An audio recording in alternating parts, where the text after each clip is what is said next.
What's up, everybody? It's the Burgundy Breakdown. We are back.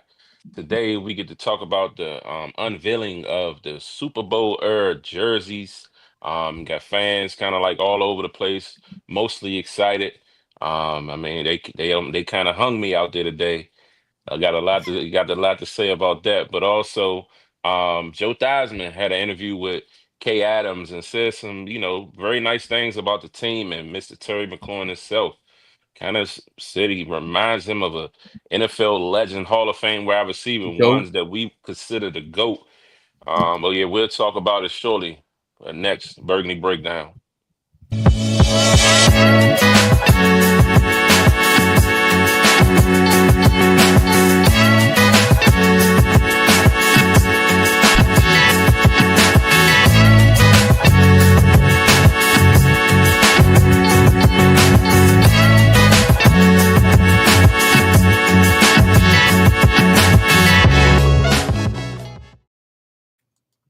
Fellas, how y'all doing on this Wednesday night?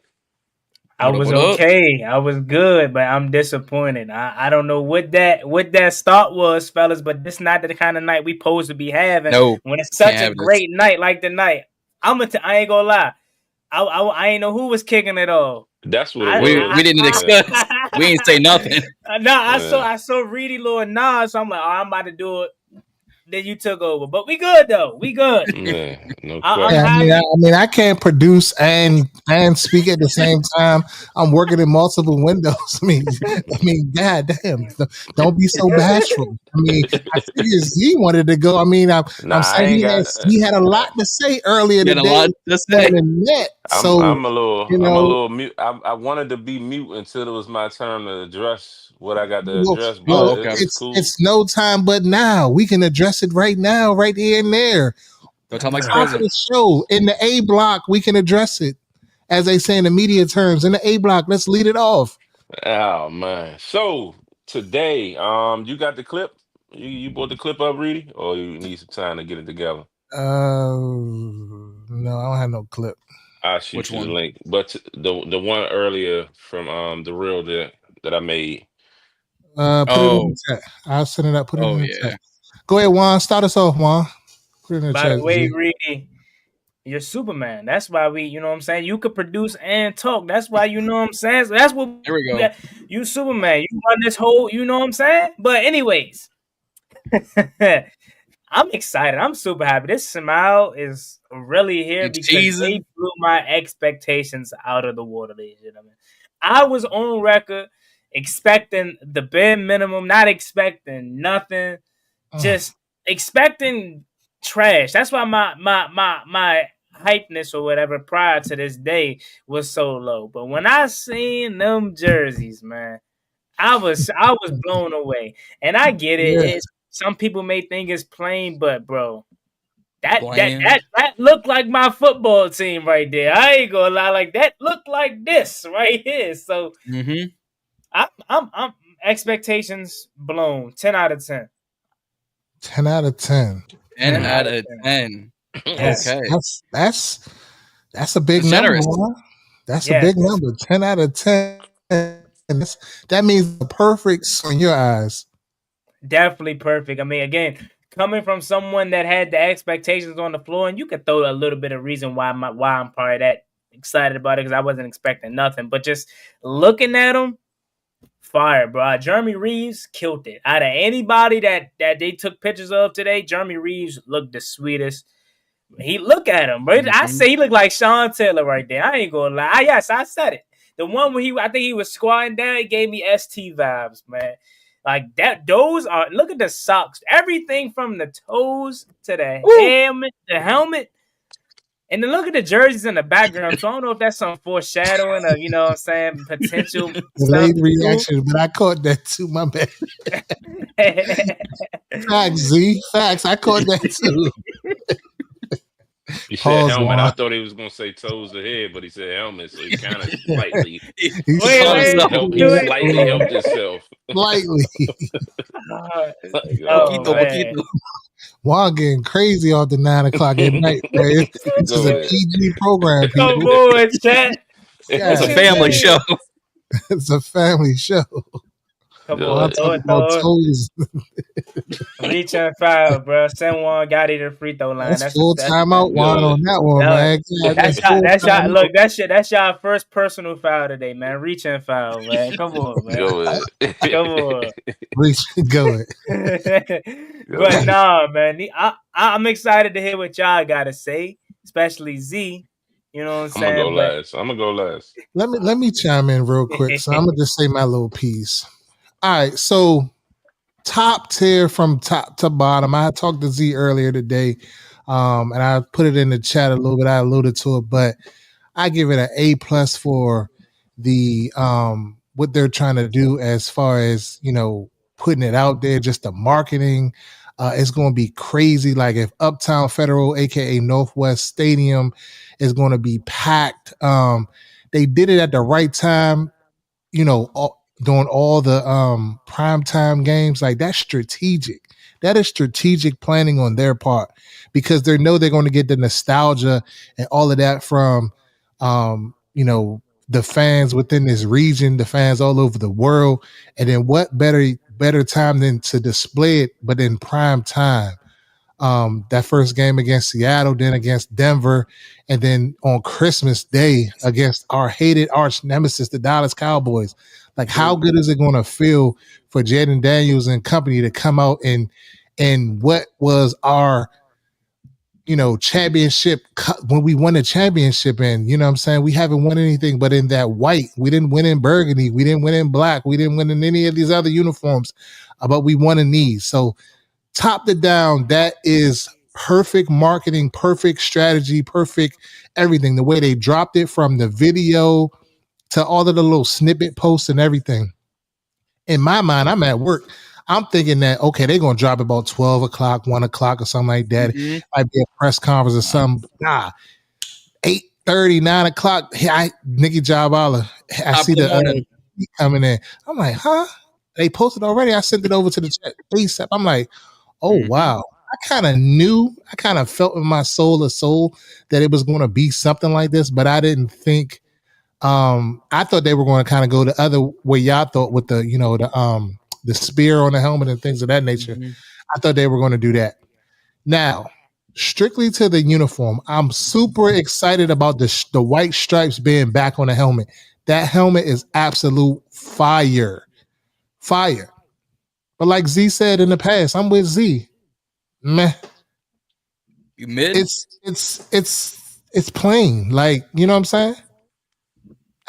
You know, it is what it is. I mean, I get the tradition, the legacy, and all of that. That they're trying to pay homage and all of that. I get that, but I was expecting something new. Give me something new, at least, just a little something. The stripes on the pants, I love that, but you know, it's just like it's a repeat. I wanted something a little bit new, but I think overall they did a great job. And with, you know, Adam Peters and Dan Quinn and our ownership group, what they said they wanted to do, they wanted to tap into the past. So they get an A for effort on that. But I just feel like I was expecting them to like do something a little different, you know, add to what we had, not just give us the same thing all over again.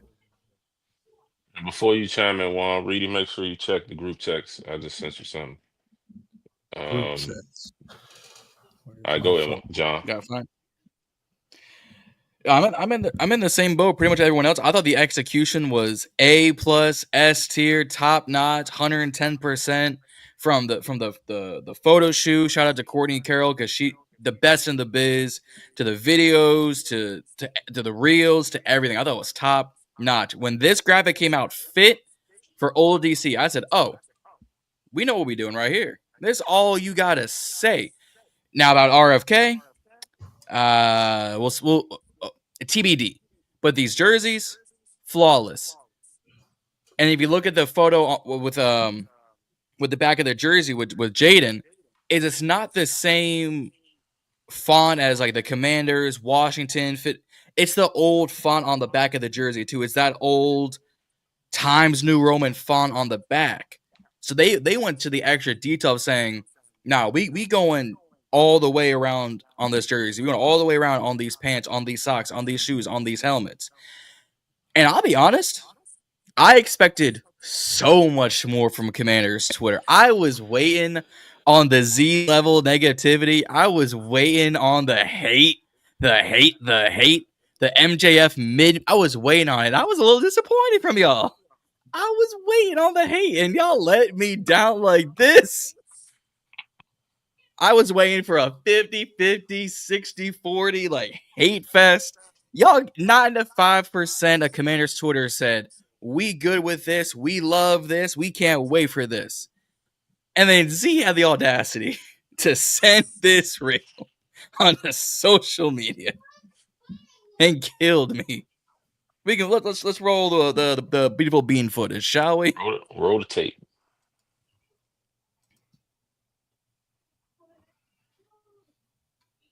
The jerseys. We're gonna talk more in depth tonight on the Burgundy Breakdown. So make sure you tune in tonight around about 9:30. Let's just go ahead and let y'all know that shit is mid. I mean, yeah, it's cool to have a new look. It's cool to channel history, but our jerseys have been mid for all of our history. Bring some life to the shit.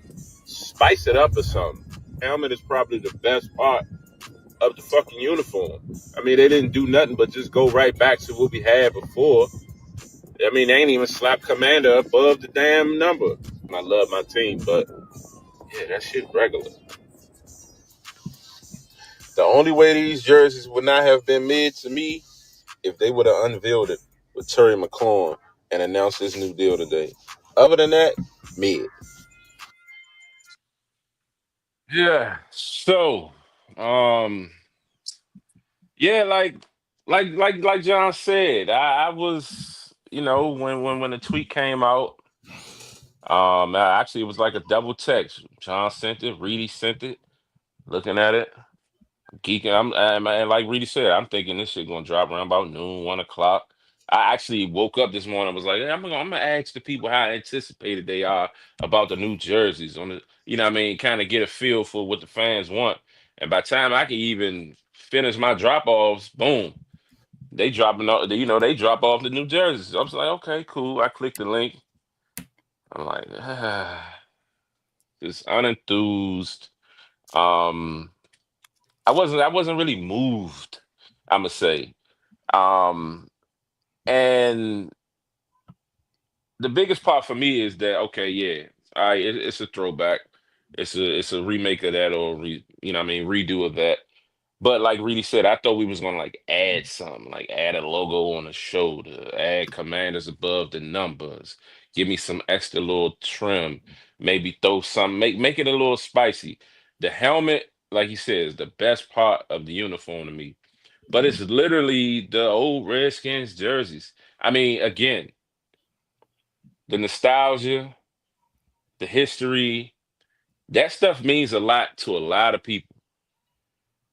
And at one point in my time, I used to hold on to that shit. But for now, the Z today, I don't care. I mean, the history is the history, but it's like, bro, like that shit was literally 30 years ago. You know what I mean? So we are a new team. We got a new name. We're not the Redskins no more. I don't Nope. think we're ever going to go back to the Redskins. And I mentioned in the comments today, the only thing I really a part of the history that I would like fight to bring back is the RFK Stadium because we are the Washington Redskins, and I'm big on repping home, and that's home for me. So everything else is replaceable. So it's like, yeah, we won the Super Bowls as the Redskins, all that is cool, but we are not the Redskins. So giving us a Redskin look doesn't move me. Making it the same exact damn jersey doesn't move me. And that's all I'm saying when I said it was mid. Like I didn't call it trash. I said the shit is mid. Mid means simply mid. It's cool. It's good. It's average. It's it's basic. People act like I said the shit was trash. They act like I said the organization was dumb. They act like this. They scold me in their damn comments today. Went crazy. It was to a point Reedie had And to on go in there YouTube. Reedie had to go in there and defend me. I was called lame. I was called Trash. trash. Clown. I was called a clown. I was Clown. called stupid. Like I was called all types of shit, and I'm like, You first of you all, you were called your everything but government name on YouTube. everything but a child of God. And to all the people that said all their name and all that, this ain't usually me, but fuck y'all. I don't give a shit about none of that. He on his My Reedie opinion, shit. yeah, my opinion is Fresh my out. opinion. My opinion is my opinion. I can have my opinion. I can make it, and it is what it is. Y'all getting Mhm. too mad to the point, and then your feelings to the point that my opinion is different to y'all. I even said in the caption, it's an unpopular opinion. I don't have to agree with the masses. It is what it is. But for all that other name call, man, fuck all y'all. Straight like that. Because Facts. at the end of the day, it's like I said, it's that's this is what it is. It's a banter. We go back and forth. We share opinions. We share this. We share that. We share thoughts. It's cool. It is what it is. So that's all I really got to say, directed to all the people that really don't understand it. And I'm not a real fan because I got a different opinion that I don't agree with the masses. We got called lame. People pulling up receipts. Y'all the same dudes that said Terry wasn't elite. Y'all catch a slight clip and run with it. Y'all don't do y'all history. Y'all don't Don't look at watch the the other whole episodes. context or nothing. Y'all didn't look at the previous episodes. I even said last week, these previous jerseys we had, all our jerseys are in history. It's been mid. And there's Facts. nothing wrong with saying that. We have basic jerseys. Like we've never been Oh, flying off the charts in the look of jerseys. So it is what it is. That's all I got to say. I got you. Hey, I just want to chime in a little bit on that though. Like the comments be getting out of control sometimes. Like A little bit. I feel like niggas be like really trying to like pop shit in the comments, but then when you go look at the page, it's like some bullshit photo or something this or something that. Like just keep that shit G, my G. Like, you know what I'm saying? All of the name call and all that extra shit, like that shit ain't even called for. It's not even that serious. Cause like he said, all it is an opinion. And everybody got an opinion. So, and then for somebody to say, a guy in there said we lost credibility. I didn't know saw that that. you could necessarily lose credibility unless it was something factual that was a lie and you continuously to uh express that lie. So my opinion, I can't lose credibility because I think something. That's my belief. You can't make me believe what you believe. If you believe that the shit is fire, then it's fire. Say less. If I believe that it's mid, it's mid. That's just my only point, to say somebody lost credibility. And to go back on the Terry point, because I feel like that was addressed to me, because I'm the one that said at that time Terry was a 1B, this, that, in the third, or whatever. And I was absolutely correct on it. They keep talking about Terry's elite. Where the fuck is he elite at? Because he ain't a top 5 receiver in this league. And if you can show me factual as based off of statistics and facts, then I will believe it. Because I'm just watching the game. I don't know, but it's a game on right there. Looks like the Bengals, right?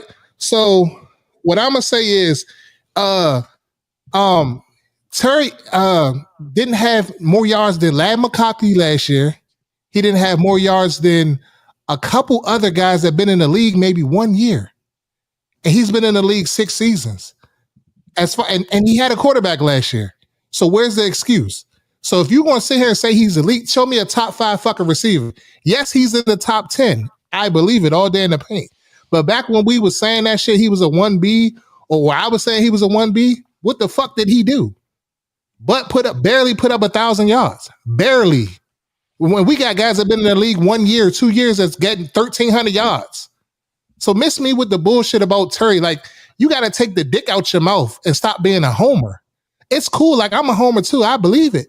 But come on, you got to call a spade. And that's all I'm going to say. And I'm going to leave it alone.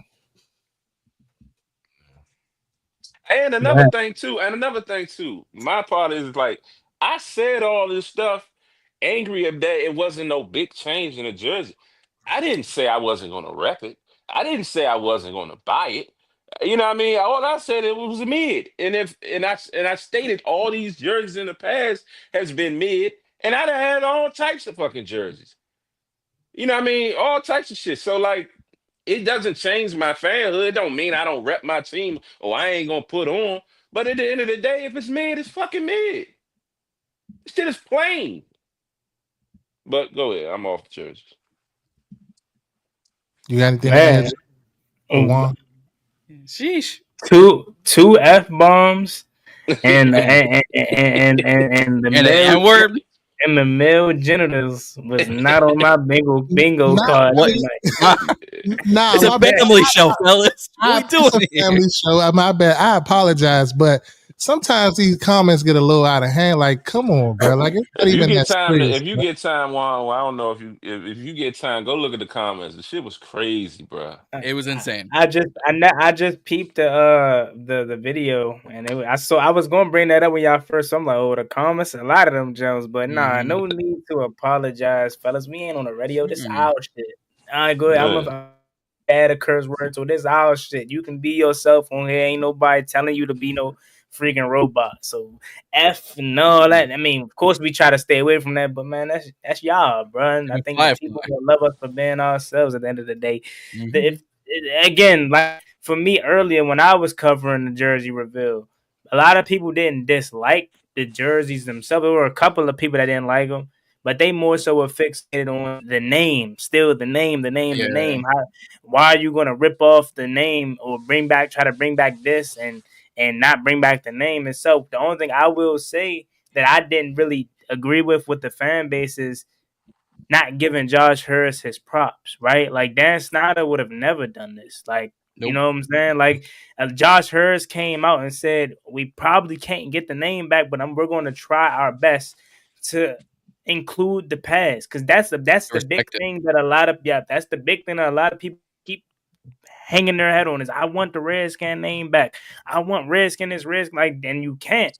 So Josh Harris is trying to compromise, and a lot of fans are still upset at the fact that they did something like this. For me, again, like, I love them. You know what I'm saying? Yeah, are they playing? Of course. Like, but it kind of goes back to us being a historic franchise. You know what I'm saying? Like most of the historic franchises in the league, yeah, most of the older fan bases or older teams in the league are quite frankly, playing jerseys. You look at Green Bay, and I'm talking about outside of the alternates. You look at teams like Green Bay and teams like, I mean, maybe Arizona, old uniforms. I know they got some new ones now, but like the most of the historic, Giants and all the older teams. Chicago, maybe. I know Chicago kind of got the lower, stripes, but most of the older teams are playing jerseys. And for me, it's plain, but I rock with them. And I think it just because it gives me that old feel back that I wasn't necessarily chasing or feeling, but definitely better than what we have. If you want to be real with you, with it. And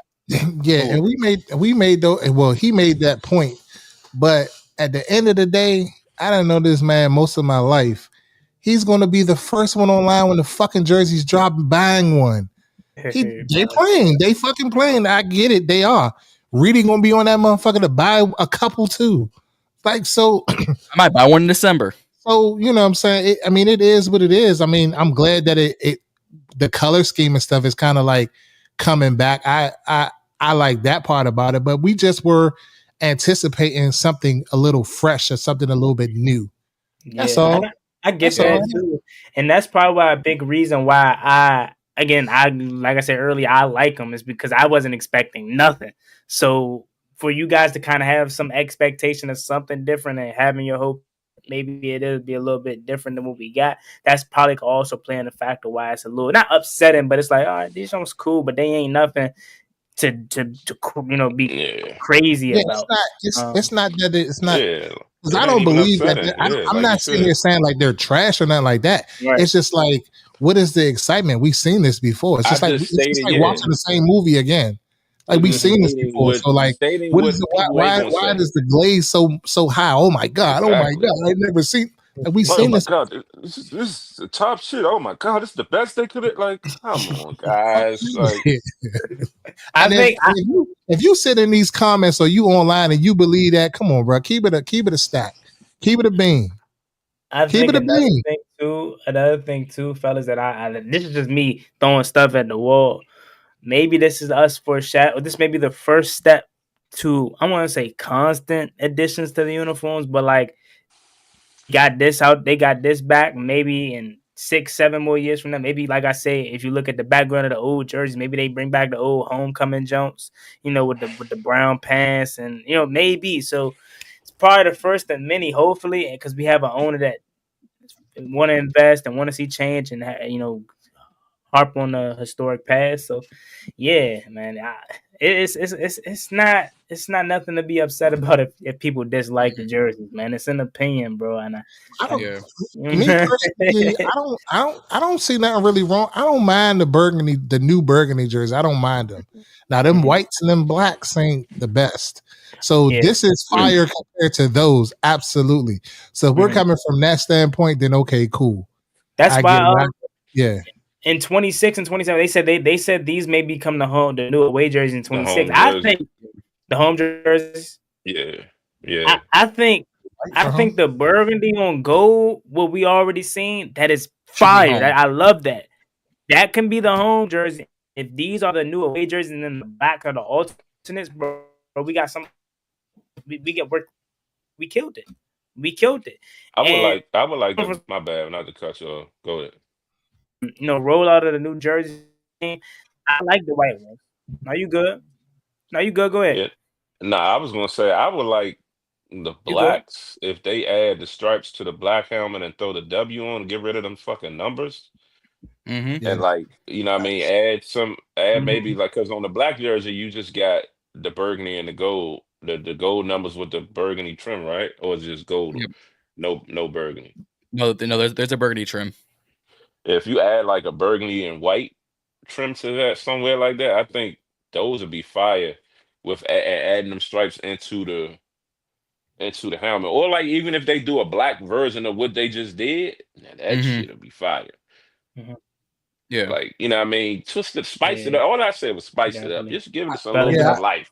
I feel like the burgundies that we have right now, the newer burgundies, the jersey is cool. I just feel like they just need to add to the pants. They need to put the stripes back on the pants and put the stripes on the helmet. And that shit will tie all of that shit together for me, anyways. And I think if we going to stick with these whites, then that's cool. And then they got to make some changes to the blacks. I don't know what those changes are, but they got to make some changes to them. Yeah, and did y'all peep? They threw the old R on the raised hell in the video? Yes, they did. Yeah, I wonder what that's about.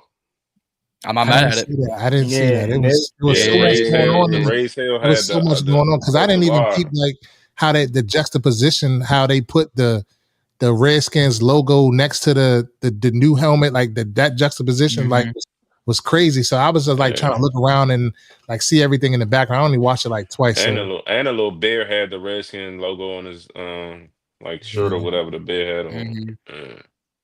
So they gave us flashes. A lot of potential Easter eggs in the rollout. Yeah, because people were going in. If you pull up the big landscape photo with the 5 in the locker room, and you look at the jerseys, you can tell there's a Sean T. I think it might be a Trent jersey. There's the current ones they're wearing, and then there's that, like Juan was saying, that brown and brownish color one, or maybe a London Fletcher. Or a Fletcher, like there's a Redskins one right there. You've got all it's the reason I think that people are more excited about these jerseys. I'll not top this off, but keep it real quick. It's iconography. The reason why a lot of people want the older stuff back, it's not because, because Redskins had a great name to it. Because RFK was such a great stadium. Because my dad watched Redskins, I had to watch it too. No, it's because if you turn on a Thanksgiving game, you turn on to Channel 3 or Channel 5 or whatever it is, and you turn on to that game, and you see the burgundy and gold, you're like, oh, Redskins, Washington, cool.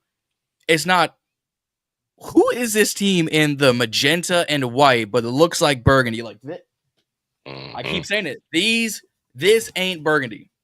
This is some sort of darkened magenta, some sort of BS. That is currently the new alternates is a proper burgundy and gold. Although the gold pants are great, it's iconography. When you turn on, you can click, like, even if you saw these from far away, you're like, oh, burgundy helmet, white, burgundy, and a little bit of gold. Oh, it's Washington. Cool. You don't need a name. You don't need a logo. You got 3 colors: burgundy, gold, and white. We know it's Washington. Maroon and gold. That's FSU, and because the Seminoles are trash because they got more L's in their name than they do wins. Or they got, it's iconography. Now, the name ain't never, ever ever coming back. And I don't care what argument you think you have. I got one word for you. Legalities. It ain't never coming back. So go hang your hat, clock into your 9 to 5, and get a move on. Because if you think the name Redskins is coming back, you lost your mind. But the jerseys, that's a good point, John. Yeah. I'm gonna leave it at that. That was a really good point. I think we alluded to that earlier too. Is like you look at these jerseys, you think Redskins. Like if you was to interview somebody that stepped away from the team for 5, 6, 7, 8, 9 years and don't really keep up, they look at this team and say, okay, that's Redskins right there. Even though we're not, that's Redskins. You turn on the game and look at the jersey that you just pulled up. It's like, hold up, Commanders, what? Like, so I kind of can see that point as well. So that's a really, really good point. But we're halfway through the show, ladies and gentlemen, or 30 minutes so far. I want to ask you guys, do us a favor and subscribe to all of our channels. Juan Gotti Talking Sports, John from Ballin Podcast, Reedie and Zee, and also subscribe to the Burgundy Breakdown YouTube channel, as this show that you're currently watching will be now featured on its own channel. So we're winding down the last few shows on all of our channels simultaneously, as it will be transferred to one page. The Burgundy Breakdown link is in the description. Can chat as well. Go subscribe over there. And fellas, did you guys want to involve the chat a little bit and read a couple of the comments before we transition to the next topic? Yeah, I want to go back. Hold on for 1 second, John. I want to go back to because we are men of the people. Where is he at? I can't remember who said it. If somebody said something about, okay, yeah, he made up. Dante Williams said he made up for it by getting to the end zone, though, Reedie. I agree. I agree with Terry this year. Outstanding. 13 touchdowns was outstanding. Yeah, 13 touchdowns was outstanding. But the point that I was making then, I don't know if everybody caught it, but in the comments they were talking about back when I said Terry was a 1B, he wasn't a 1A. And I was just going strictly off of just statistics and everything. And then the argument at that time was he didn't have a quarterback, blase. But then my point today was just basically saying, like, they're trying to say that he's elite. So I say that elite is your top 5 receivers in this league. And Terry McLaurin is not a top 5 receiver in this league. If we're just being honest and we just list them out, he's not in the top 5. He would be in your top 10. And I'm on the record on this show 2-3 weeks ago saying that if Terry McLaurin goes out and has another year like he had this year, then he's in that conversation as it relates to a top 5 receiver in this league. If he does the same thing, he runs it back, then I believe that. But at this moment, we're speaking right now with him not having a contract, with him not in the building, with him, whatever, he's not that, if we're just being honest with ourselves. So I get all your points that you made there are absolutely correct. He is a good receiver in this league, but when we're talking about elite, that's reserved for the top 5 the top 5 receivers in this league, as we always speak on the top 5 quarterbacks in this league. And, as well as Jaden Daniels played, from what the national media and all of the pundits are saying, he's not there yet because we haven't seen him do it again. So I will hold Terry to that same criteria that they hold these quarterbacks to. We have to see it again. The touchdowns, but he has to bring his yards up. And I'm just saying, like, his yardage isn't, he never had 100 catches. And there's guys that came into this league last year and had 100 catches. So, I mean, how can you be elite? So I think that a lot of fans in this fan base, and I love y'all, I just think y'all are misinformed. Y'all just, because y'all love the team so much and we got a player that's good, y'all want to elevate them to be the upper echelon when they're not. I'm just gonna keep it 100. Like, I love everything about this team. I love every player on this team. But if they ain't got it, they ain't got it. We just gotta keep it a buck. Yeah, that's fair. Ain't wrong about that. I think we gotta move on and either get some of these comments. Maybe go with another comment section.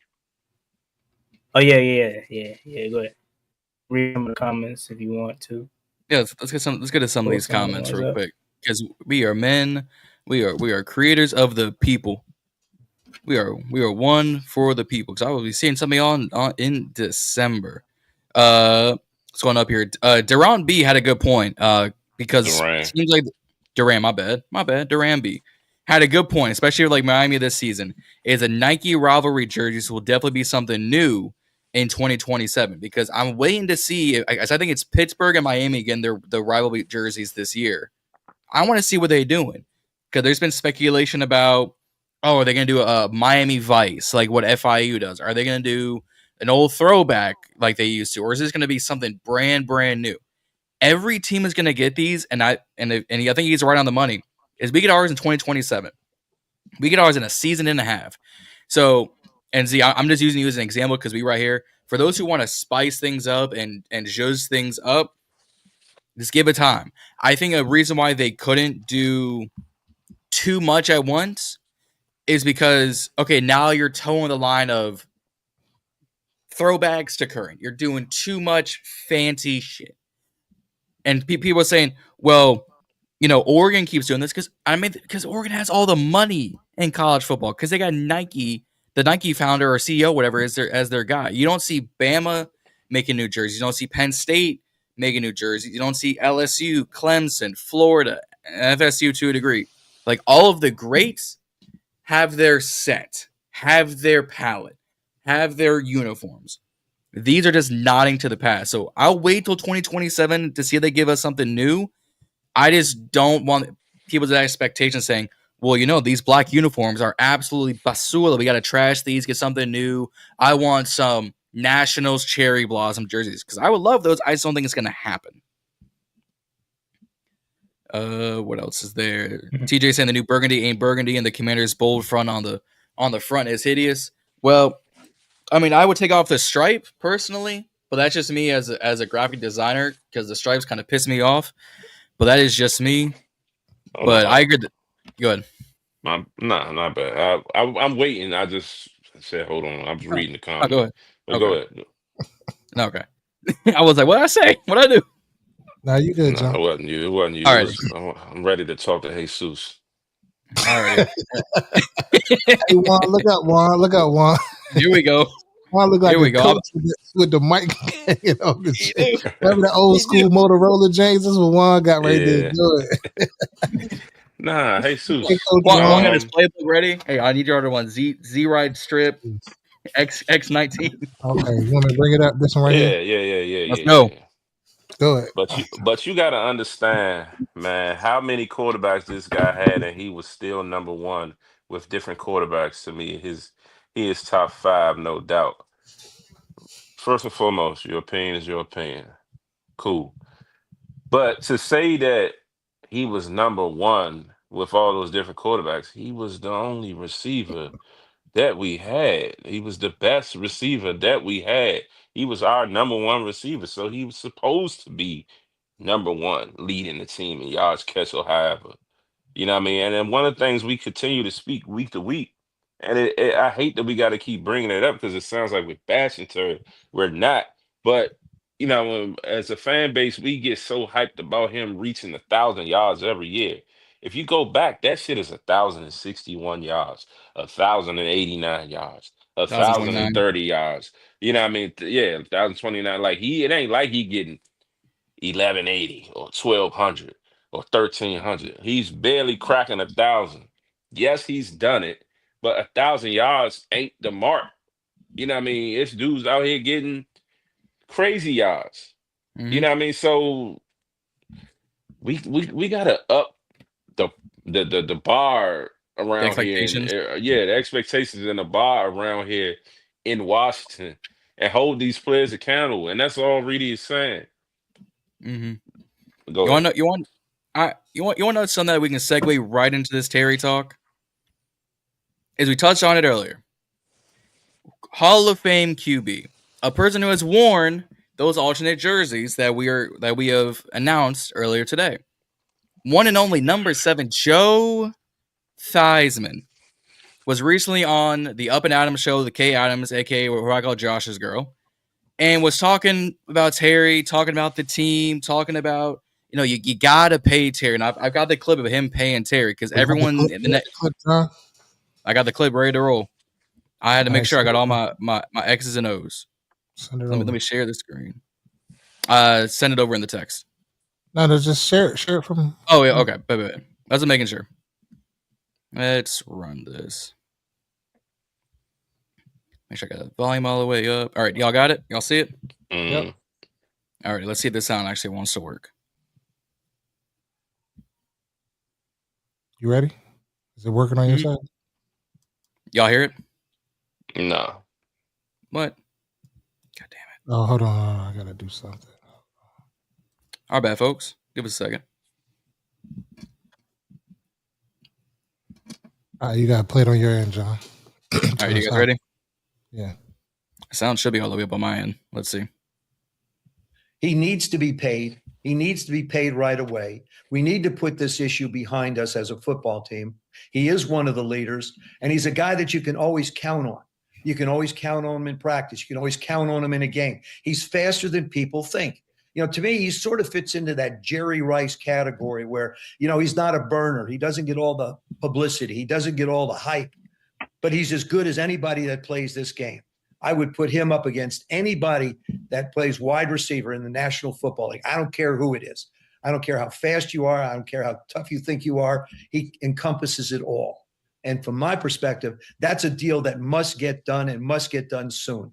And Adam, I know Peters has done a terrific job with that football team as a GM and putting the team together. And this is one piece you have to have. You talk about putting a house together and building it with brick and mortar. This is the mortar that keeps the bricks together. He needs to be paid. Yeah, and even on those comments, like I agree with a lot that he said. I mean, he said, now we listen back and he said Jerry Rice, like as far as not being a speedster. No, not considered a speedster when he's actually faster than what we really think. Okay, I can accept that. Should he get paid? Absolutely. Is he the mortar to the brick? Absolutely. I agree with all those things. And, what I mean? But no, he said he'll put him up against any wide receiver in the league. It's like, all right, Joe. But other than that, 95% what he said, I agree. Yeah. And I'll give him a little. Oh, good. No, you good. You good, John. Go ahead. I got all right. The reason I'll give Joe more credit with that conversation of him saying he's Jerry-esque when it comes to not a burner, he'll put him against anybody in the league. Joe played QB in the National Football League. You saw on his fireplace what was sitting right fair and square right in the middle, and it wasn't no King's Crown. It was a Lombardi Trophy. So I think if anybody is more qualified to say I would put him up anybody against the league, it would be a Hall of Fame Super Bowl winning man of the people quarterback who, I mean, if we're being honest, we all joke about MJ playing against, mailmen and plumbers. 1980, 1990 wide receivers weren't physical specimens like there are now, but they were absolute dogs back then.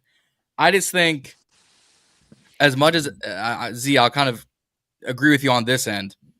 I would take wide receivers over Terry, but you've got to get this deal done. You can't build a house with a firm foundation. Well, right now, as much as we've got a really good base building with AP and Jaden, you need the current that has been face of the franchise of Terry McLaurin in the building. That's a fact, and nobody's saying that. We're just saying, like, yo, show me again. That's all. Just show me again, and you'll be considered a top 5 receiver in Reedie's book. But right now, you're not. I definitely think he deserves to be paid everything that Joe said, I believe, except for putting him up against all the other receivers in the league, because we just know that's not absolutely true. If we're calling a spade, he's not as good as some of these receivers. He's damn good, but that's so I'm not making a point that he's not good. That's not what I'm saying at all. Like, listen to me carefully. He is good, but he's not great. You know what I'm saying? And the Jamar Chases of the world, the Justin Jeffersons of the world, the CeeDee Lambs of the world are great. You know what I mean? The Devontae Adams, when healthy, when playing good. Terry doesn't do that.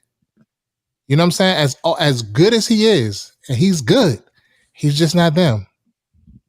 And that's just the point. But he definitely needs to get paid. We need to get this deal done. And Joe hit it right on the head. I didn't know Joe was a close friend of Terry. That was something new to me. I'm mad at it. Terry's a friend. He got pissed on that. Like he's like, okay, Joe, all right, cool. I bet. I see you, Joe. I see you. What you got, Juan? Yeah, so just to chime in, I ain't gonna lie. First and foremost, Joe Theismann dropping bars. I'm not gonna lie to you. I do think when he say he'll take him up against anybody in the league, I'm sure if you was to ask Joe Theismann, Terry McLaurin, or Jamar Chase, Terry McLaurin or Justin Jefferson, without a doubt in the world, he'll most likely pick the right answer, which we all know who it is, Jettas and Chase. But when he says going up against anybody in the league, I think he thinks that Terry can do most of the things that all these other top receivers, get all the attention for doing. That doesn't necessarily mean that he's better than those guys. But of course, we know Terry McLaurin gets the job done. Is it the prettiest? No, it's not. But I think when Terry McLaurin, in terms of his ranking goes up, because I have him, if not top 10, he's just outside of the top 10. I personally take him over Nico Collins. I personally take him over Amon-Ra St. Brown. Not because of, obviously, the production and stats are going to say otherwise in terms of Amon-Ra, but I just think per receiver, and who I would trust more and who I think if he had an opportunity to get more involved into the offense like how Amon-Ra was, you can see a similar production and outbreak from Terry McLaurin. And that's why I think Reedie and Zee and even John probably says, like, we've seen for the first time last year, truly, that he has the opportunity to break out. And we're all waiting for it to see it again. I think if you ask all three of these guys up here right now, what is their expectations for Terry McLaurin now, it's no longer 1,000. They, after seeing what they seen from him last year and seeing the connection that him and Jay Daniels built over the season, it's like, oh yeah, I fully expect Terry McLaurin to put up CeeDee Lamb-esque numbers, Amon-Ra St. Brown-esque numbers, because we've seen the potential of what Jay Daniels and Terry McLaurin can do. Trust and believe. We're not clamoring for Terry McLaurin to get paid just for any reason. We love Terry, but at the same time, you can't be upset at people that don't have him number 1 or number 2 or number 3 in the league because Juan got a new dial-up modem. Help me out, fellas. Help me out. What is he saying? He's saying your connection. He's saying your connection is slow.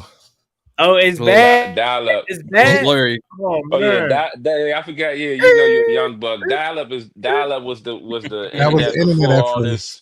Before all this, FiOS, all this.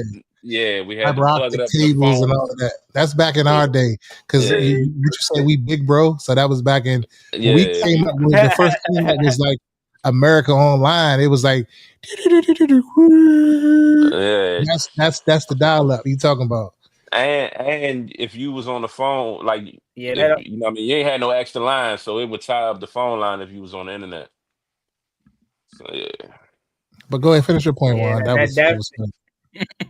That definitely is ancient for me. So I'm sorry that y'all had to go through them times. Not ancient. You know what I mean?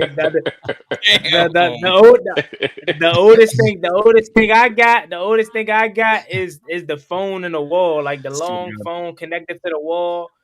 So a landline? So you know what dial-up is. You had that long ass phone cable that reached from the kitchen through the whole house. From the kitchen to the living room. He in there with his feet up. So that's what that is? Okay. All right, then I'm hip. I grew up with a lot of that. Every house I had, you had 3 of those in the house. The cord wrap around the whole damn living room.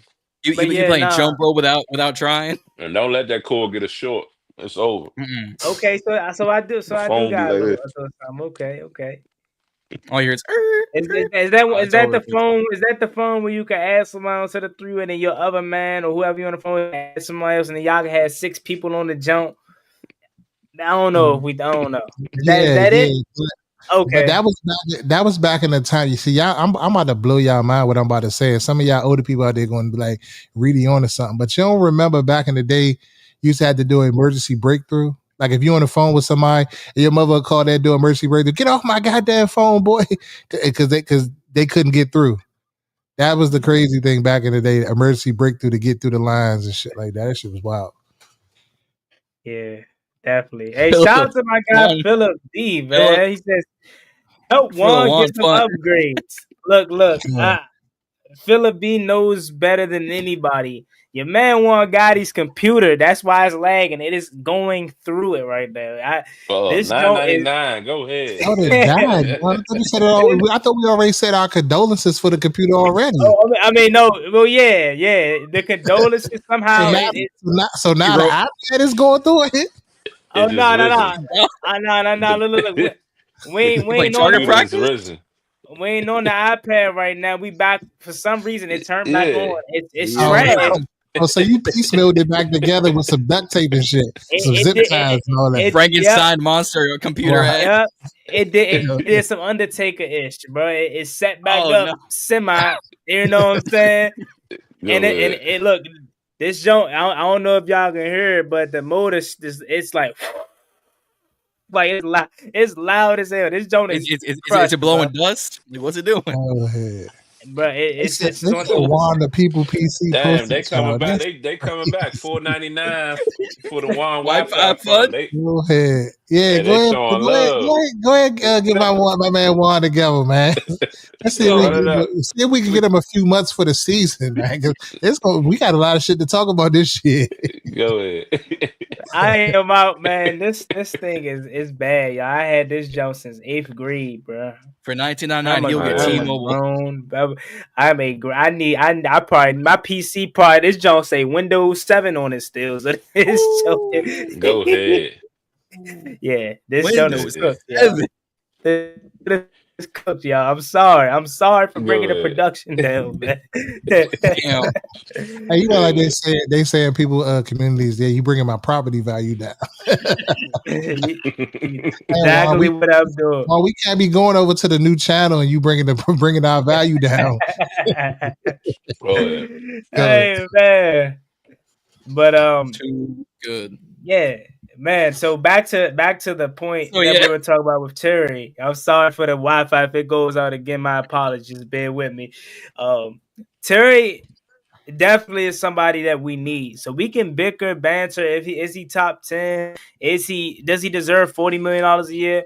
We at this point just need the extension done because we can't go to war without him. There's not a person on this panel that don't want Terry around. There's not a person on this panel that doesn't think Terry McLaurin has the potential to reach that elite status in terms of the top 5 in the league. Just got to see it again. And for the most part, I think we should all just be excited that we finally saw a breakout year for Terry McLaurin, something that we felt like was something that should have happened for years now. So I do think Terry McLaurin was on the rise. I do have him inside my top 10.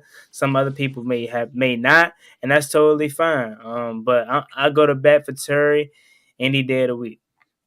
Yeah, and I think having a true quarterback and now having a true number 2 is going to change some things for Terry. So he might end up, with that 1,200, 1,300 yards we talked about. We'll see. So I'm expecting a big year for him. But first, they need to pay him. They gotta pay him because they even talk about like if they try to force his hand and make him show up for camp.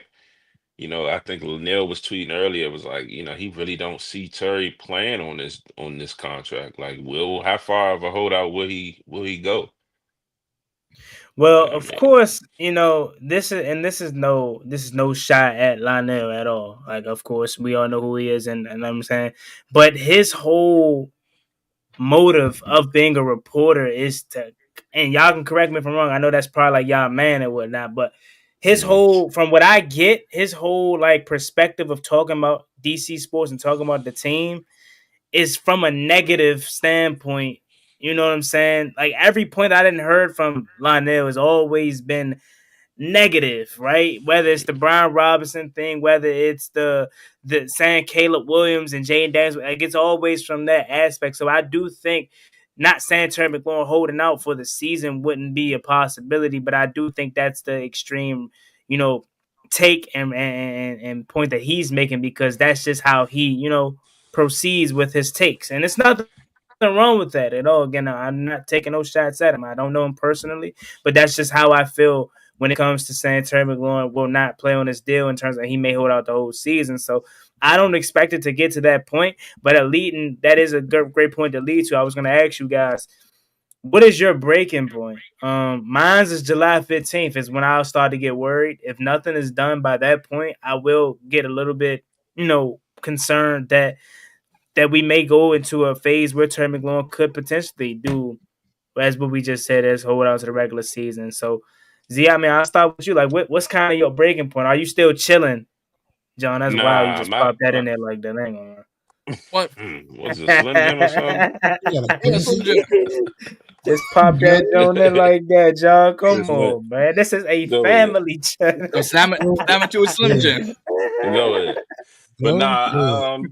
I would say my breaking point would be when they report the 20th or the 23rd. 23rd for 23rd vets. for the vets. Yeah. 15th for So the if he ain't got no deal by the 23rd, I'm worried. I do not want to show up on the 27th and Terry's not out there. We'll be pissed. Yeah. That's my breaking point. Got to get done by training camp. There's no excuse. Yeah, it got it. For me, my breaking point is when the rookies report the 18th. I'm giving it to the 18th. 23rd will be my last limit. They got to get this done before we even go into this training camp. Like, this cannot be a continuing story going into training camp with all of these cameras and all of these people out there. It cannot. It's going to be a distraction. And they gotta figure this out now. Nip it in the bud. Whatever it is, they need to figure it out. You know what I'm saying? Like, I get the bigger picture of the business and what it takes to continuously have cap space and continuously you got to think about next year and the other guys that's coming after. But let's get creative. Let's figure this out. Like, we have to re-sign him. This cannot be the never-ending story of when is Terry going to be signed. Like, going through training camp, like, he can't miss no time. We got to come together. We got Devo. We got shit to do this year, bro. Like, this ain't the time for all of that. Agreed. Yeah. Any different opinion, John? I'm gonna go a little farther out. I'm gonna go August 1st. I'm gonna give him to the end of the month because I think you can get away with him not being at every single training camp since he already has the chemistry with Jaden, and he's still got 1 year left on his deal. If we were talking that he's got no contract, he's holding out, he's in the Trey Hendrickson, Shamar Stewart conversation. All right, we need him today. He has the chemistry. He's got the.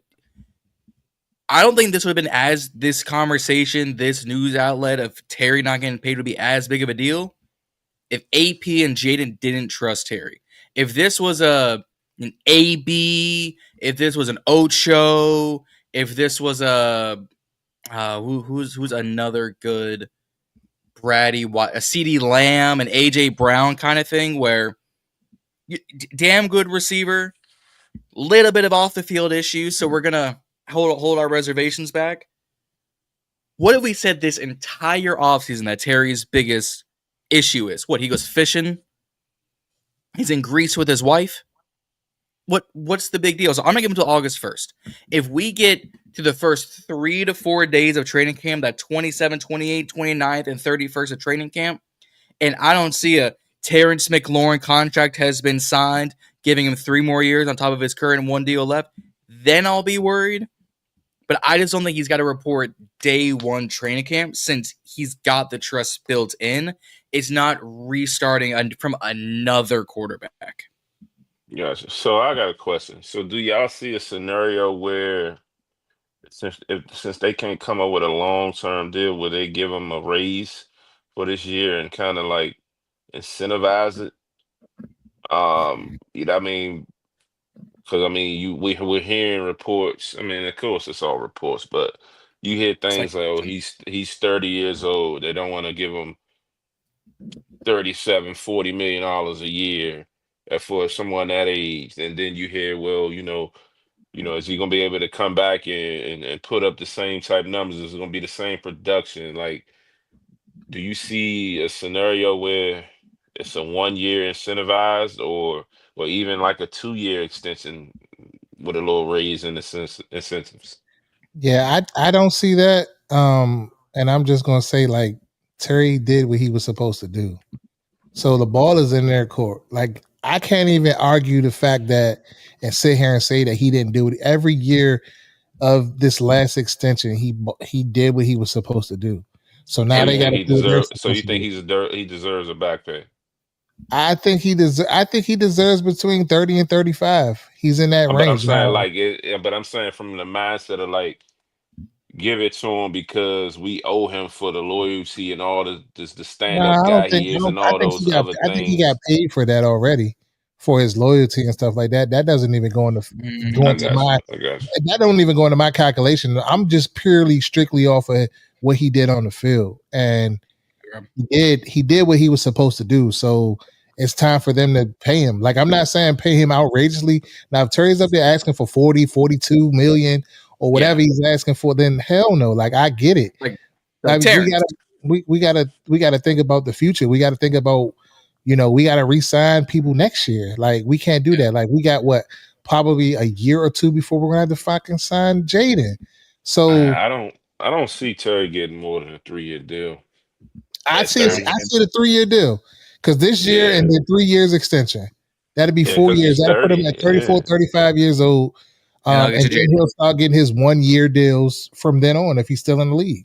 And yeah, like you said, it'll be time to pay Jaden. So Correct. Yep. I don't think that first contract was loyalty. I think that first contract was, well, you drafted you in the third round. You've done more than we thought you were going to do. Here's your contract. I think this contract is going to be about loyalty. That first 25 mil is, you gave us 13, 14 different quarterbacks. Here's the first $25 million of a thank you. We appreciate you. Now let's figure out this other 10, because we got to figure out if you're going to keep doing this. The back pay is such a baseball thing, and it's a baseball, it's a college football NIL thing. It's some of the dumbest I ever heard in my life. Back pay, come on now. This isn't the retirement home. This is the NFL gridiron. I don't think he gets more than 33, 34. I think 35 if incentives. Like it'll be because he's at a 25 mil cap hit now. I think it's an entirety. He'll take a 32 and 3/4 cap hit with an incentive to get to 35. I don't think it's going to be an outright, here's 35 straight flat. It's going to be, we need guarantees, we need incentives. If you hit 1,200 yards, here's 1.2 mil. If you hit 12 touchdowns or more, here's another 1.3. So now you're at 2.5 mil extra. You're at 32.25 to 34 and 3. All right, so what would be the extra 125,000? Pro Bowl. There's your 35. There's your 3-year, 32.25 every year. So that gets us to 96. Call it 3 years, 100 mil, with roughly 32 a year with a lot of incentives. I just don't think he gets a 4-year deal. I think a 3 year is going to be the max he gets. Yeah, that's what I think too. Because it's an extension. So, I mean, you still count this year, then it's 3 more years after that. So yeah, that'll make it that's a 4 4-year years. deal. It's a Yeah. 4-year deal. Yep. It has to It's be the end of a 3-year extension. Has to be. Well, Right. yeah. Well, it's the same thing with quarterbacks. Is we give quarterbacks the contracts in year 3 or 4, but if you pick up their 5th-year option, you just push that back a year, and then that gives you more cap space. I think that's what they should do for Jaden, in all honesty, is pick up the 5th-year option, but pay him in year 4, because it gives you one more buffer year. So if he gets injured in year 5, it's going to suck, but you've got the buffer time versus he plays week 3 into his first year in this $50 million year contract. He gets hurt week 3, he's out for the rest of the year. Well, now we've put in $50 million guaranteed plus injuries for backup QB play. I think the pay guys, give him that extra year to buffer. Man, Well, what you about to say, Juan? So what I was gonna say, I was gonna say two things to that. When you say first, what if we gave him the Patrick Mahomes treatment? You know what I'm 10 saying? If he's years? to that level, Yeah. and you could That's what see I was telling Reedie. I want that. yeah, You talking about for you could Jaden? see. Yeah, like what if it got to that level? Because you could see, like I said, and I was just trolling, joking around when I said this, but if he plays at the trajectory that we think he can play at, he's getting basketball money, bro. Like he'll be the first quarterback to truly. I was joking, but I was like that Shea Gilgeous-Alexander money, like SGA. that could be a real contract for Jaden Daniels if he's playing at the level that we think. So why not kind of get ahead of the curve, kind of hit him with what the Chiefs did with Patrick Mahomes. You got to think, Patrick Mahomes' contract is cheap, and people may be thinking, he's not making a lot of money compared to Dak Prescott. But who's more marketable?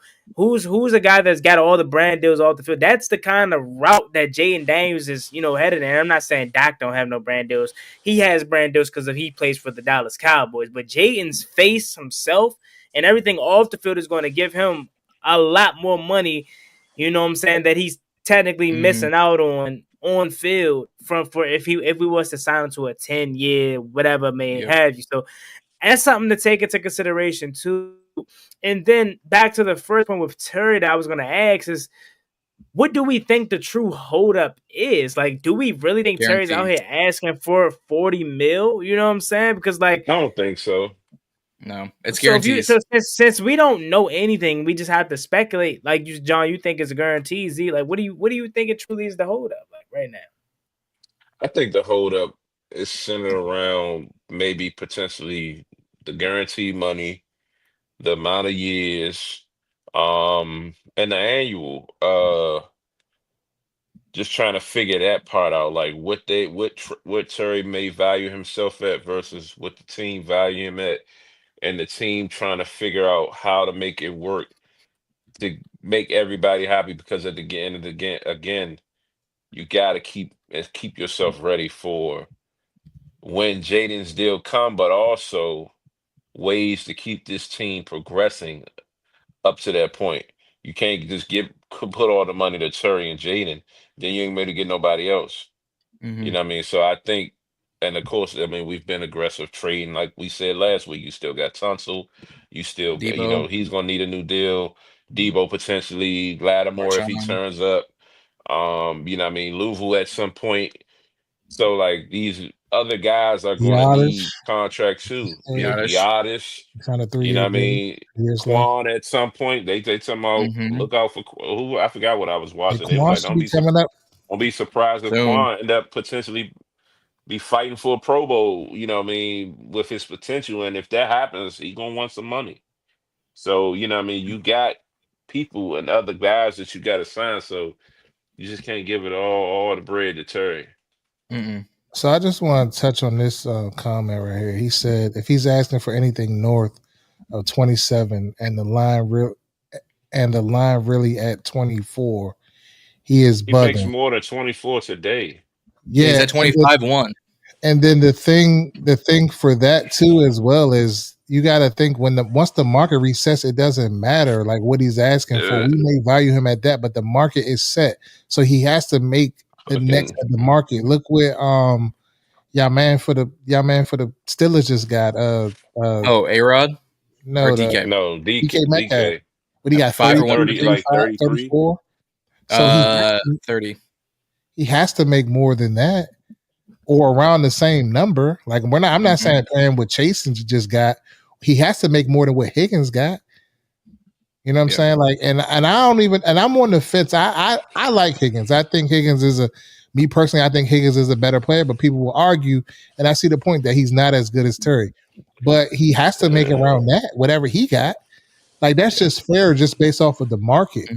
So, it's not a restructure. It's, I mean, it's not. It like can't be. A restructure is typically when, like, say in Payne's don't have cap situation, space. Payne is making 25 million and you trying to get him down to 2018. That's more so a restructure. They're trying to re-sign Terry and give him a new deal. And you know what I mean, speaking of, just going back to the comment where the brother said 27 million. $27 million for a wide receiver gets you DJ Moore, gets you Jalen Waddle at 28, T. Higgins at 28, Ayuk at 30, Amara at 30, AJ Brown 32. So, like, Terry has done better than DJ Moore, Waddle, and T. Higgins. He's not getting. I throw Amara St. Brown that. I throw St. Brown in the discussion. AJ Brown, St. top Brown 3, and 30, they're getting a yeah, at bargain. 30. Like he's Mhm. better than Rock. Yep. AJ Brown is when you kind of getting in there, like okay. AJ Brown is the top 3 receiver in the league. How the Yep. Eagles are finessing him right now, not finessing him, but they got him on a bargain. He should be They making. got him on cheap. Terry got to get they're saying Terry got to get 28 to 30. Terry's going to get around 32, 33, 34 range. 35 might be just sweetening in the bag or something like that. But like you 35, 35 make him the second, third highest receiver in the league. Right, like John's saying. But you got to think if they're paying him now, next year the next receiver is going to get way more than that, and we're going to be looking around like what? But that's just how it works. Look at the quarterback market. Some of these quarterbacks ain't worth the contracts that they're getting. Love, but Lawrence, Purdy, Dakota Rain Prescott. It don't make no sense. Dak making $60 million. Dak they gave him $60 million a year and a Sleep Number mattress commercial in hopes he would get them a playoff win. And they said, best I can do is 60 and a Sleep Number mattress. I can't get you this playoff success. The best I can do is that mattress. By the way, Tress Way should be making $60 million if that's the case, because my man got more passing yards. Why does Tress play some quarterback back in the day? Why does every fake punt work? This perfect spiral on all the Joe DeQuinn every 5 fucking years. And nobody's expecting it. No, but have y'all actually? I mean, I'm sure y'all had, but the throws be so perfect. Like the Quentin Dunbar years ago. Then the one with Ben Sinnott in the middle of the it'd be so perfect. Tress is better than Dak Prescott. I think the Cowboys need to go sign Dak. I mean, go sign Tress Way. Go re-sign Dak to another 4-year, 260 mil contract. But they're definitely going to have to be creative. And I like the comment here where he's talking about front loading the contract. We said this weeks ago, they're going to have to do something maybe 4 years on the back end. They have to, because it's too many people that's up for contracts in the next 2 to 3 seasons, 2 to 3 years. It's crazy. How can you manage all of this salary? That's why they can't just jump out there and just give Terry anything, because it's gonna affect stuff down the road. What if Payne turns up this year? We gotta re-sign him next year. Tunsil, like you guys already said, we gotta sign Debo possibly if he has a great year. We gotta re-sign so many different people. Quan, you know what I'm saying? You can only franchise maybe 2 people, exclusive rights, and then the other franchise tag. So it's either or. You can't franchise 2 people. Can't franchise 2 people, just one? Nah, it's one person, and you got to pick which one per year. Oh, well, year. There you go. Yeah. So it's going to be some tough things, questions happening. And then the other thing that you guys got to realize is we gave up a lot of draft picks. So we ain't we just got a shitload of talent just in the wing, in the bullpen that we just trying to develop. We gave up a lot we gave up for Lattimore, we gave up for Tunsil. Y'all think that them little second round picks and stuff ain't gonna that shit matters. You know what I'm saying? Yep. So call us Booker T, because we only got 5 of those things left: a first, a third, a fifth, a sixth, a seventh. That's it. We don't got no seconds, no fourths, no extras, no supplement draft, nothing. 1, a 3, a 5, a 6, a 7. So for all those who are still in the Trey Hendrickson, TJ Watt hype train, hop off your horse, go park it in the stables, go get in your car, and move on. It ain't happening. Yeah. Yep. If Payne turns up, I don't think they'll re-sign him. I think they turn him into picks. It's not how that works. I think he's only got 1 year left on his deal. That's the same thing with Allen. If he turned up this past year before we sent him off to Minnesota, we couldn't turn him into anything. So we let him move into free agency. That's why we're not getting a complimentary pick from him. We let him go. His contract expired. It sent him like the Titanic and let him crash and burn in Minnesota. We're not getting anything from him. We might get something for Derek Forrest. We're not getting something for Payne right now. So you can't turn to... Only way you get Payne for picks is the trade deadline. You don't get a compensatory pick for Allen? No, because his contract expired. His contract expired, and we didn't attempt to re-sign him. Nothing. I doubt we get a pick.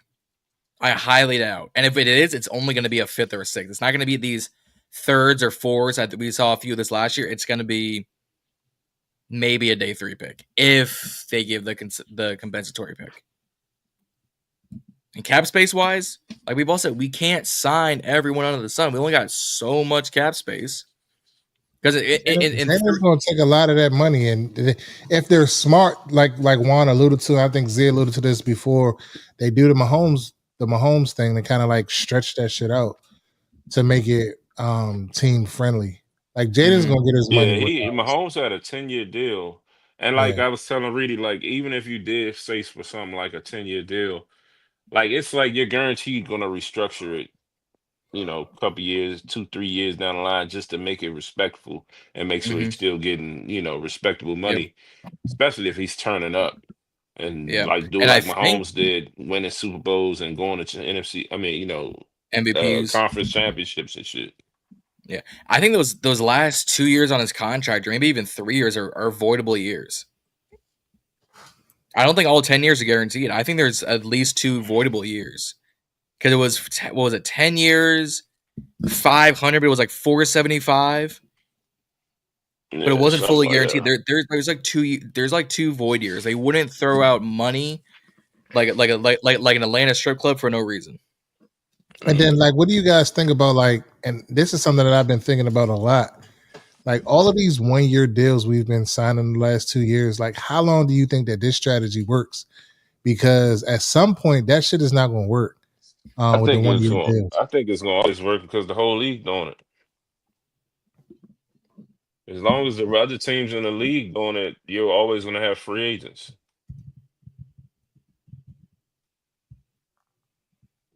Now, if it's just you or a few, then that changes because other teams are rearing up people and they taking the better players. But I think it'll always be this because that's what the NFL has moved to save cap.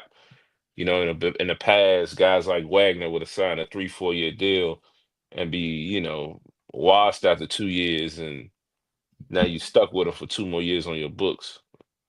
Versus now it's on that 1-to-1, 1 year. Every year they got to prove themselves, and I think teams are getting much more production out of guys by doing that too. Mm-hmm. Yeah, but my point is more so to you're signing 20-something guys to 1-year deals, like.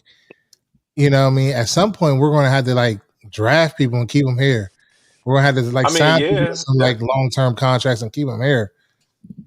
I mean, yeah, you do that for your top guys, but the fillers are going to be 1 years. You might sprinkle in a couple. I mean, of the 1-year deals, how many of them are starters? Not a lot. Maybe 5. So if that. What you got, Juan? Man, so I ain't gonna lie. I was reading the comments off my phone. Y'all gotta refill me back in. I was reading it. Comments. I was reading the chat. I ain't gonna lie. Yeah, we was just talking about Reedie posed the question of, do you think the 1-year deal strategy is gonna work for long? And I was telling them basically as long as the rest of the league is doing it, then we'll be fine. If everybody's signing everybody to 1 year, is everybody gonna be free agents every year? So you'll be able to fill your team out.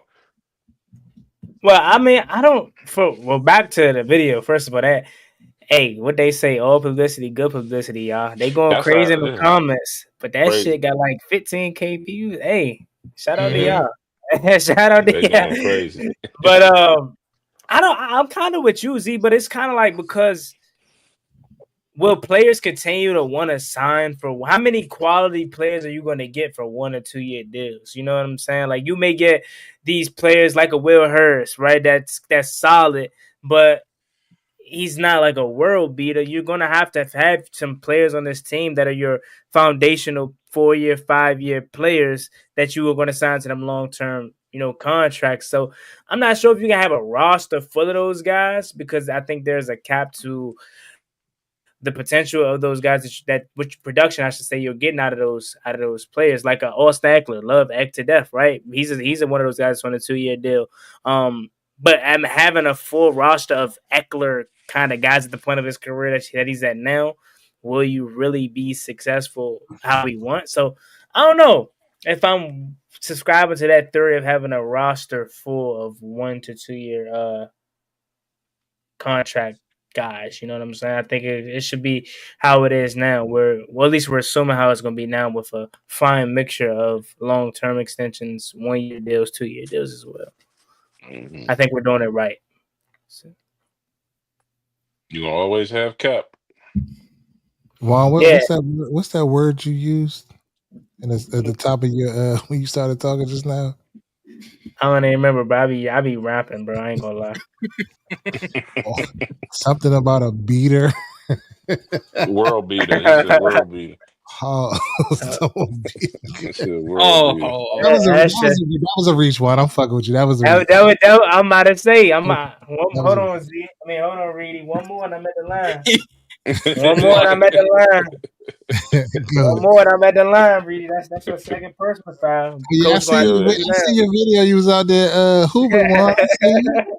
Yeah, man. I was working on my game. Tried out for the Wizards. Go ahead. Yeah, they need me out there, man. We need it. They need the help. Shit, you see at the beginning. We see when we started the once we all signed on, he was in the background talking about hooping. Mm-hmm. Yeah, man. Drop steps and fadeaways and all that. Yeah, I'm working on my jab step, man. That's what I'm working on right now, man. I'm trying. Respect. Wizards said they need me, man. John still got the pause of the night though. I ain't gonna lie. What you mean? What you mean? I forgot. Ain't what he say is what he did. It ain't what he said. What he did with that Slim Jim. Shit. Macho Man. It just popped it like it was a pill, man. Then he try to be slick with it though, like John. You could have just turned your head off camera or something. I thought I did. I thought I did enough. This camera gets. He tried to lean away, but no. See, okay, look at chat's on my side. TJ, shout out TJ. TJ, you wild? Hey, come on, damn you, TJ, damn you. Post culture must be. He said my man devoured it. Like, come on, man. Let's get a little sexual. Oh man, dang! I wish I had. What in the early 2000s Mark Henry is going on around here? What are we doing? What are we doing around here? Post culture is a must. You got to keep the fellas on they. Damn! I ain't even gonna finish that. No. I ain't even gonna finish that. What up? I ain't even gonna finish that. I caught myself. Come on. You gotta keep the fellas alert. I'm gonna go with that. Did we discuss last week what training camp days we doing, or did we talk about that last week? Yeah, we talked about it last week. I don't know if we talked about it in depth. If all John, are you going down or nah? I couldn't get no tickets. I couldn't even get the time off if I wanted to. How far is it from you, John? Ashburn. Well, you in the 757, right? The first day on the 27th. It's a Sunday. Yeah, well, I got church and youth for that. From Ashburn to here with no traffic is about 4 hours. Damn, where you at again? Richmond? I'm here down in Norfolk. Old Dominion? You're Old Dominion? Yeah, down here in Norfolk. Oh, you're in. Damn. I'm down here. I'm closer to the border than Los Angeles is to Mexico. God damn. Damn, seems like John got that dial up too. All right. Damn, all of us got issues. ODU ain't supplying y'all with no high speed. On my side, I'm 1080p 4K on my side. It's everyone else. I'm like, damn, what's going on around here? Yeah, that's how mine's was. Wait, you 4 hours from Ashburn? God. With no traffic, 4 hours. Shit, I'm 2 hours from Ashburn. It say, well, that's right now, but it say 55 minutes from Joe Gibbs Drive.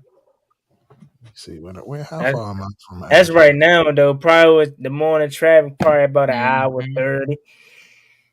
Morning Sunday traffic, or you hitting traffic? Yeah, I don't know if it's smart to make that drive out there. I might hop on a silver line. or you leave like Saturday and crash on the couch or something. Nah, it ain't that deep. I ain't gonna lie. I ain't know my Z time and where I'm on the beat. I ain't knowing that. I hop on that train before I make that hour drive. Could I do it? Yes. They're saying I'm an hour and 19 minutes right now. So probably with that morning traffic, you about 45 2 hours. 2 hours with the traffic. Mm-hmm. Sure. Unless they saying we could host the Burgundy Breakdown live, like Team 980 did. Yeah, like Team 980 did for opening day. That was lit. I ain't gonna lie. That was lit. But yeah. We all seem to be quite far away. There. Somebody asked in the chat what days we was gonna be out there. As of now, we got tickets the 27th, the 28th. What other days? The 29th and the 2nd? I don't think the 29th. The 2nd for sure. So the 27th, the 28th, and the 2nd? Correct. I know I got 2 days. What day I got? I'm with John, man. I ain't got no tickets. Shout out to my man Tone though. He looking out. Yeah, Tone.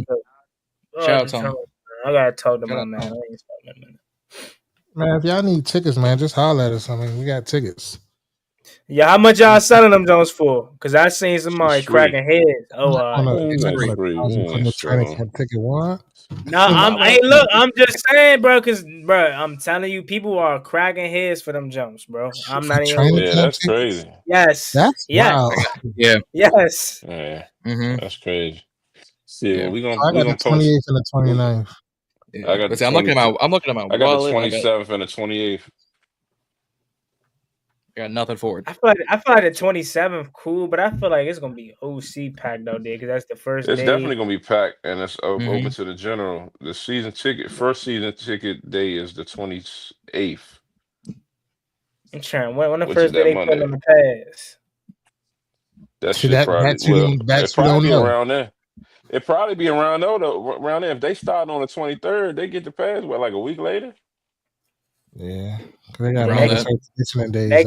They give me youth vibes. Remember, they had all the equipment in the shed. Y'all had to come. I think it's 3 mandatory conditioning days after they take their conditioning test, something like that. Take the conditioning test. Who gonna fail the conditioning test this year? Anybody gonna show up to camp out of shape? We'll see. Did y'all? You said you didn't re-up one, right? You said you gotta get your tickets per game. What you talk about for the season? Oh yeah, I never had season tickets. I never had. That's right. I'm looking at the home open. Them joints going for like some 100 levels, going for like almost $600. Oh, speaking of that, yes, I am burnt, bro. I bought my tickets to week 1. Don't I have them? But I was so pressed. I freaking bought my tickets. I'm in an obstructed view, bro. So I am sick. That ain't all the way bad. You in the 200 obstructed? Yeah. So like it's like a roof. Like I don't know. Yeah. You can see the field sideline to sideline, end zone to end zone.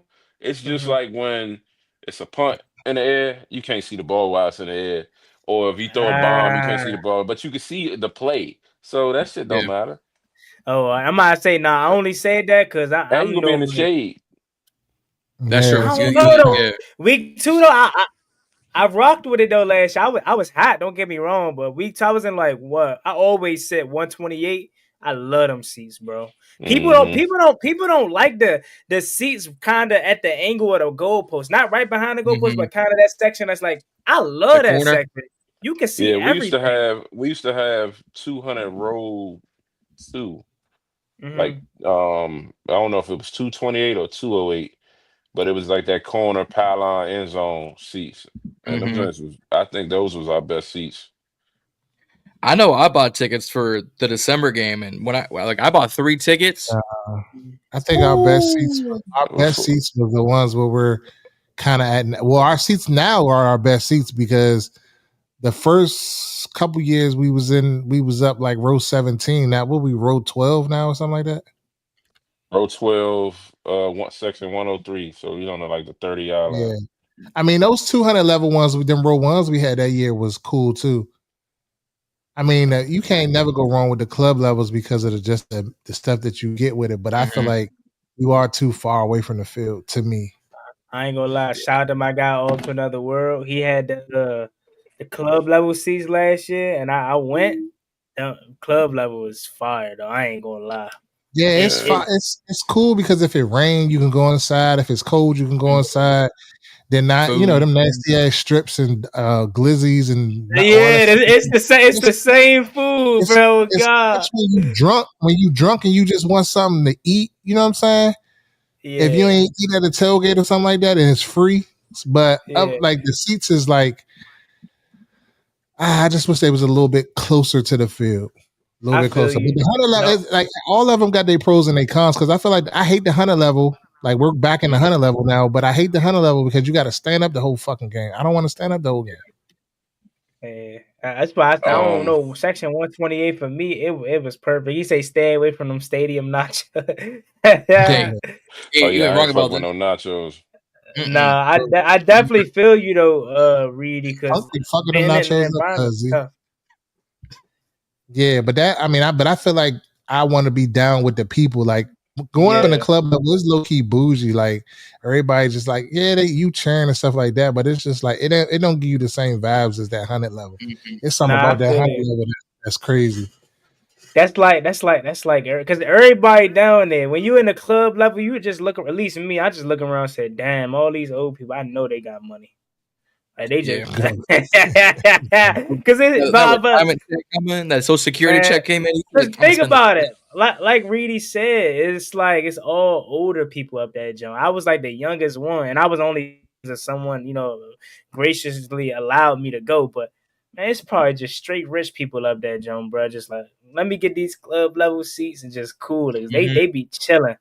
And the only thing I don't like about the club level is the tables. They too close together. Like that's the only thing. So you bumping knees with the next person. Pause. That sounded crazy. But you kind of like you don't really got no leg room space.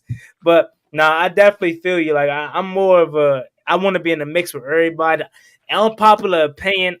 I'm not a big fan of the 50-yard line. I don't understand why it's $812. I don't know why it's the most expensive ticket. That is not. I don't like that area. I don't know why. It's just not my. That's not my. Lit. For real? Why? Because every time I look at we did 50-yard line in Atlanta, in the club level, and the tickets was only like $200. That shit was fire. So why are 50-yard lines so expensive? Like, them Atlanta is lit. I love Atlanta. Yo, what up? Yo, what up, Double Sam? What up? I just sent something to the chat for us to end the show with. I saw that. Yeah. I saw that. But yeah, all up is I spent money on the December game. I think I spent for 3 tickets and protection. I think it was $1,100. You bought protection? Always got protection. What you mean? No, I'm not even trolling. I'm being for about I never do that, bro. Is it?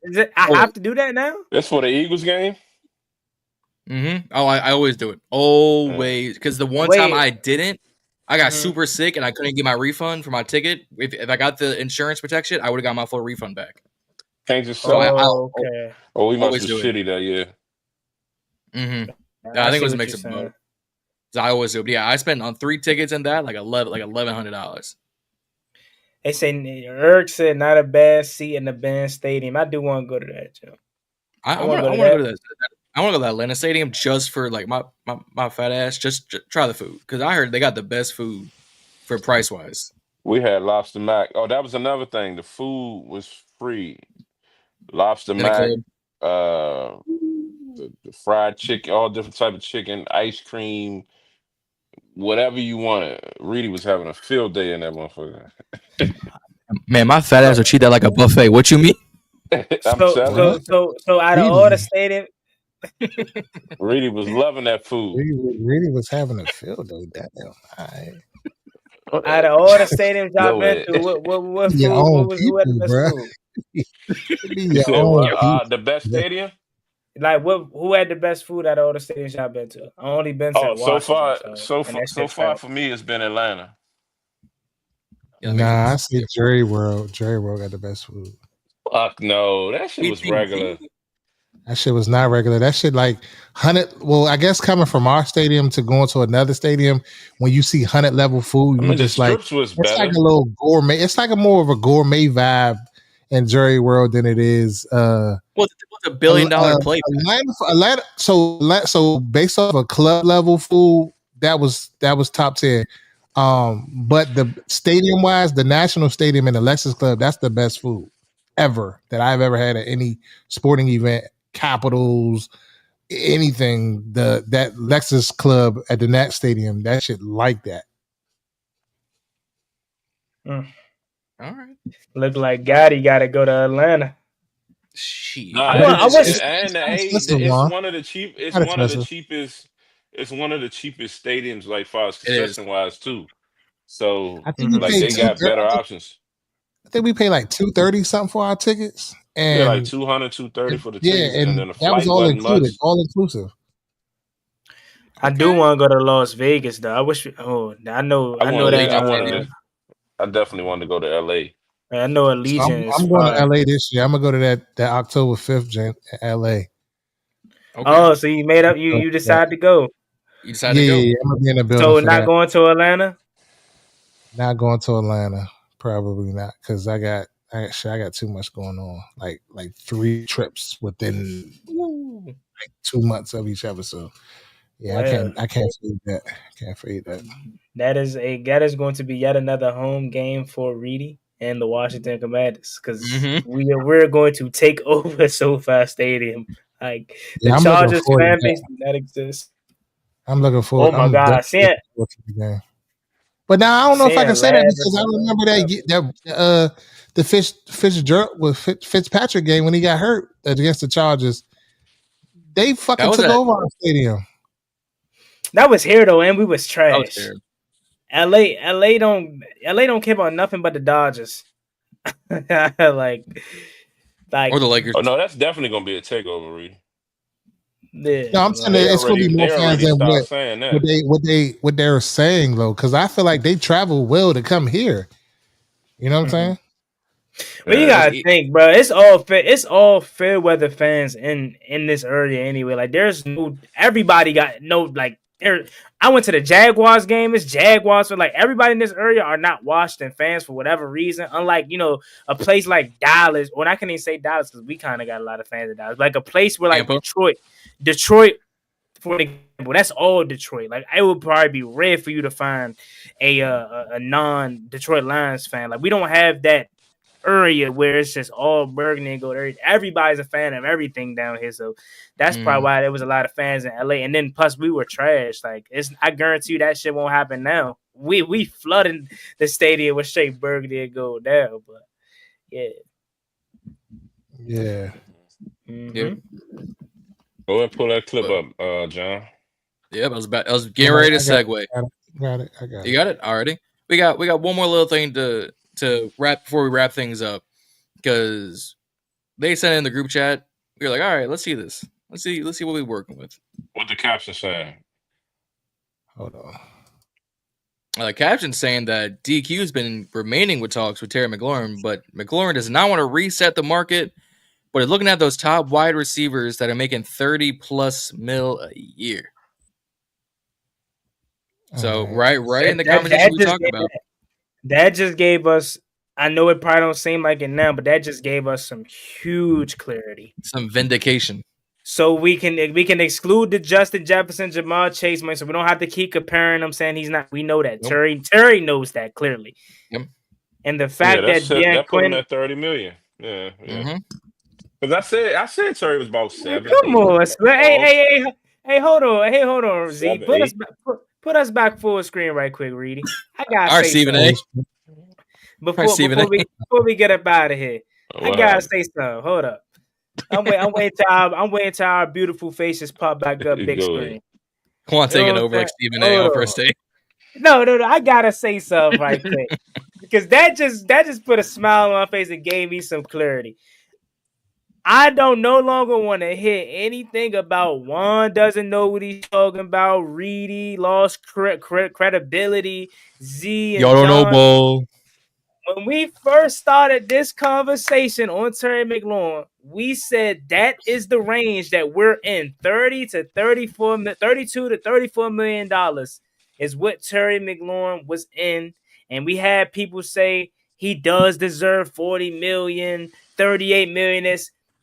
We've been saying this since day one what Terry McLaurin's true range is. And the man himself, that's why I love Terry McLaurin.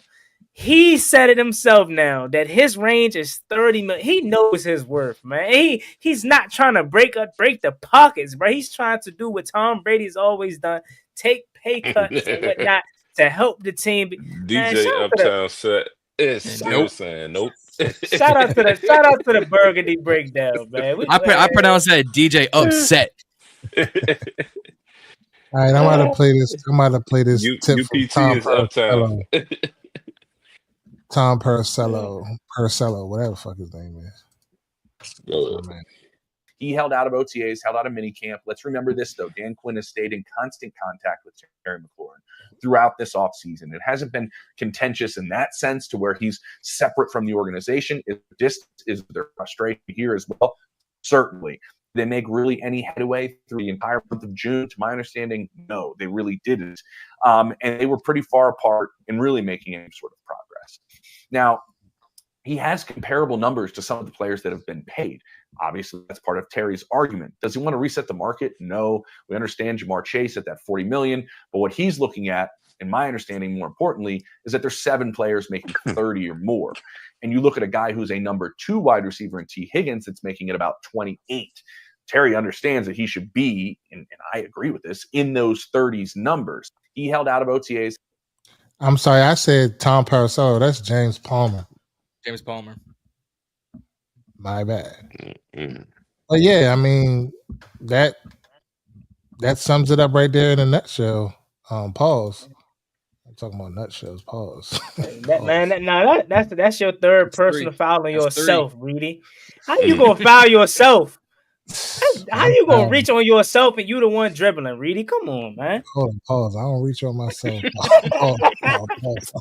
But that's 4, man. Yeah, you reach what? Hey, all right, Jeff Teague. Go ahead to sleep, Juan. It's a little late, man.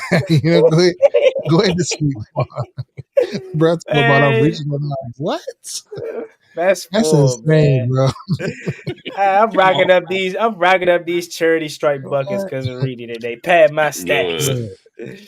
But man, I do apologize for how I reacted earlier in the show if you was here for that.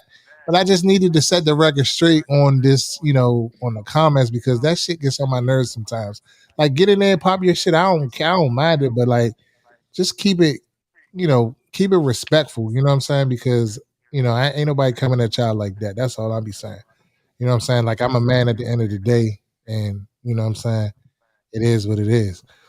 But thank y'all for joining us for this another edition of the Burgundy Breakdown. We are here each and every Wednesday night between 9 and 9:30 p.m. Go ahead over there. Can we put it up? Give them the information for the new channel, the Burgundy Breakdown channel. Put the link in the comments. Put the link in the comments. Appreciate y'all.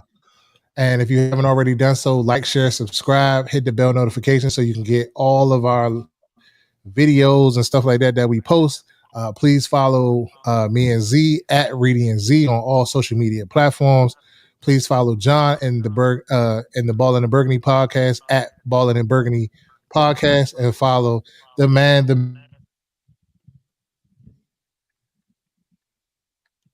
long time Juan Gotti talking sports on his channels as well. And we're looking forward to a good season. We're looking forward to a good training camp, and we're looking forward to just winning this year.